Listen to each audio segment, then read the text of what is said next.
tentang diri kita yang masih terbuka mau berpikir. Karena saya lihat hari ini banyak orang yang malas berpikir, bahkan tidak mau berpikir. Itu bahaya. Sering saya sebut di mana-mana, manusia itu hakikat eksistensinya itu mikir. Manusia itu sering kalau dalam filsafat didefinisikan sebagai animal rasional atau hayawanun natik. Jadi binatang yang berpikir.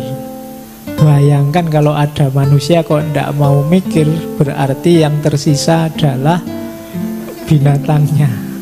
Jadi hati-hati kalau sampean ada temen kok tiba-tiba, wah judek aku ra iso mikir. Oh itu minggiro, itu jangan-jangan dia sedang kumat ini binatangnya. Wong ndak iso mikir. Wong manusia itu pencirinya berpikir.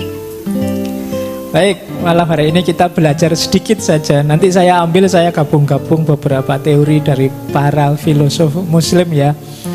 Muslim saja dulu, nanti kapan-kapan kita lanjutkan di yang barat-barat yang lebih luas. Apalagi ini yang Pak Rektor tadi, yang Jawa, yang tradisi budaya itu sebenarnya nenek moyang kita tidak kalah luar biasa konsepnya tentang manusia. Ini teman-teman di Mojokerto ini harus penasaran seperti apa sih konsep-konsep filosofis zaman dulu, apalagi warisan-warisan Mojopahit. Dulu di Mojopahit itu ada kelas khusus para intelektual. Dan tentu saja di situ pasti banyak pelajaran-pelajaran filsafat yang luar biasa tentang hidup, kehidupan, pemerintahan, kerakyatan, dan lain sebagainya. Maka teman-teman di Mojokerto harus penasaran dengan itu. Penasaran itu kan nanti ujungnya mencari-cari, mengejar-ngejar. Baik, malam hari ini saya masuk sedikit-sedikit beberapa materi tentang apa itu manusia. Nanti Gus Ipung tolong diingatkan kalau sudah menjelang setengah jam gitu. Ayo, karena jangan terlalu banyak lah, sedikit-sedikit yang penting manfaat kan gitu. Melahirkan kebingungan saja sudah alhamdulillah.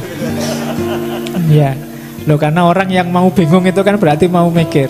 Kalau ditanya, bingung enggak mas? Enggak belas pak, itu kemungkinan enggak ngerti sama sekali. Nanti makanya ya mungkin kok nanti ada bingung-bingungnya sidik ya rapopo. Berarti sudah mau mikir, itu alhamdulillah. Jasa besar kajian kita malam hari ini, teman-teman mau agak mikir itu sudah luar biasa. Baik, bismillah, saya mulai ya beberapa materi. Jadi manusia itu makhluk yang kan selalu begitu kalau dia makhluk yang, jadi manusia itu cirinya 5. Saya awali dari makhluk ya. Manusia itu makhluk. Yang kedua mukarrom. Yang ketiga mukallaf. Yang keempat mukhoyyar. Yang kelima majzi. Bahasa Arab ya, keren ya bahasa Arab. Nanti bagi yang kan sering banyak sekarang ceramah opo-opo dalile ndi. Kalau sudah bahasa Arab kan rasanya wis ono dalile. Nanti biasanya kan anak sing cerewet itu opo-opo dalilnya mana, ayatnya mana. Iki wis bahasa Arab loh, iki wis rodok dalil ini wis. Jadi yang pertama manusia itu makhluk. Jadi manusia itu berarti apa? Diciptakan. Keistimewaan yang diberikan oleh Allah khusus untuk manusia. Tidak hanya untuk spesies khusus, kelompok khusus, ras khusus, bahkan juga tidak pada agama khusus. Semua manusia dimuliakan oleh Allah. Berarti makna kedua dari manusia itu, kalau kita sadar kemanusiaan kita, semoga kita tidak punya pandangan buruk, pandangan rendah, perilaku yang zalim pada siapapun manusia. Kalau masih ada, berarti kita belum jadi manusia yang sejati. Kalau bahasa Jawanya urung dadi wong. Orang Jawa itu menarik. Ada istilah wis wong atau durung wong. Jadi sudah memanusia atau belum manusia. Mungkin ada orang sudah tua, usianya sudah tinggi, kemudian sudah ya kelihatannya sudah punya kumis, punya jenggot dan lain sebagainya, tapi urung wong, masih belum memanusia. Kelakuannya mungkin kayak anak kecil atau bahkan kayak bukan manusia. Kenapa? Dia tidak bisa memuliakan orang lain. Ya, ciri orang tidak memuliakan itu kan biasanya asosiasi mudanya sering anak kecil. Anak kecil itu kan lebih cenderung egois, mikir enaknya sendiri, senengnya sendiri, tidak peduli orang lain. Itu kan anak kecil. Tapi anak kecil kan kita maklumi memang akalnya belum tumbuh, kesadarannya belum lengkap. Kalau ada orang dewasa kok kelakuannya kayak anak kecil, egois pol, ingin enaknya sendiri terus, tidak peduli perasaannya orang lain, berarti dia belum manusia. Kalau menghina, melecehkan orang, maki-maki orang, lancar sekali jempolnya. Kalau sekarang kan tidak cuma mulutnya, lebih dahsyat jempol. Saya punya banyak temen itu kalau di dunia nyata itu kalem, kelemak-kelemek, lembut kalau ngomong. Tapi di medsos, wah, jadi tidak sekedar jonjak-janjuk sudah kalimatnya sudah ayo kebun binatang dalam negeri dan luar negeri masuk semua itu. Itu masih merendah-rendahkan orang. Apapun posisi dan status orang itu sebenarnya menunjukkan kita belum manusia. Manusia itu mukarrom, dia dimuliakan oleh Allah. Maka yang pantas bagi manusia itu sadar kemuliaan dirinya dan memuliakan orang lain. Itu awalnya dari kelakuan kita sendiri. Nah, ini saatnya introspeksi. Karena kadang-kadang kita itu kan lebih seneng nunjuk keluar daripada membaca ke dalam. Nah, ini sisi kedua. Jadi walakot karomna bani Adam. Allah itu memberi banyak sekali keistimewaan, kemuliaan, bahkan lebih dari malaikat. Kita itu sangat dicintai oleh Allah. Malaikat saja disuruh sujud pada kita.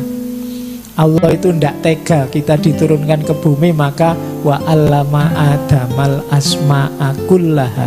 Allah ngajari kita dulu dengan segala macam kebutuhan nanti kalau kita di bumi. Ini kalau dalam bahasa filsafat ada namanya ide bawaan. Ide bawaan itu kepala kita ini sebenarnya sudah penuh referensi-referensi begitu kita lahir. Manusia itu dengan akal sehatnya saja itu tahu, oh ini baik, ini buruk, ini pantas, ini tidak pantas, itu bisa begitu. Itu bagian dari pemuliaannya Allah pada manusia. Itu pun Allah masih khawatir, jangan-jangan manusia ini sudah saya kasih fasilitas tersesat juga, rewel juga kadang-kadang manusia itu. Ya sudah, tak beri langsung petunjuk, namanya kitab suci. Oh, itu buah kasih sayangnya Allah pada kita. Itu pun masih khawatir, nanti jangan-jangan kita sebutkan afa hasibtum annama khalaqnakum abasa. Jadi afa hasibtum annama khalaqnakum abasa itu Al-Quran nyindir kita. Jadi kata Allah, apa engkau anggap kami menciptakanmu itu iseng saja? Jadi abasa itu bagi saya maknanya gitu. Jadi Allah itu seakan-akan ngingetin, kamu itu diciptakan ndak iseng loh, ndak kebetulan. Ada amanat, ada misi yang harus kita emban. Makanya hakikat manusia yang ketiga itu taklif, bahwa kita ini makhluk yang mukallaf. Oh, kalau ada banyak kisah di Al-Quran itu menunjukkan betapa dramatisnya manusia yang mau diberi taklif itu. Amanat ini kalau bahasanya Al-Quran dulu pernah ditawarkan ke gunung-gunung, ditawarkan ke laut, ditawarkan ke angin dan sebagainya. Semuanya merasa berat dan menolak. Hanya manusia yang mau. Itu meskipun di ayatnya akhirnya agak tidak enak kata manusia. Kata Allah memang kita itu oleh Allah makhluk istimewa, tapi keistimewaan kita itu dalam bentuk potensi-potensi. Kita itu punya daya untuk apa saja. Kita itu mau jujur bisa, mau curang juga bisa. Jadi kita terus harus milih, saya harus jujur apa curang ya Pak. Dua-duanya bisa.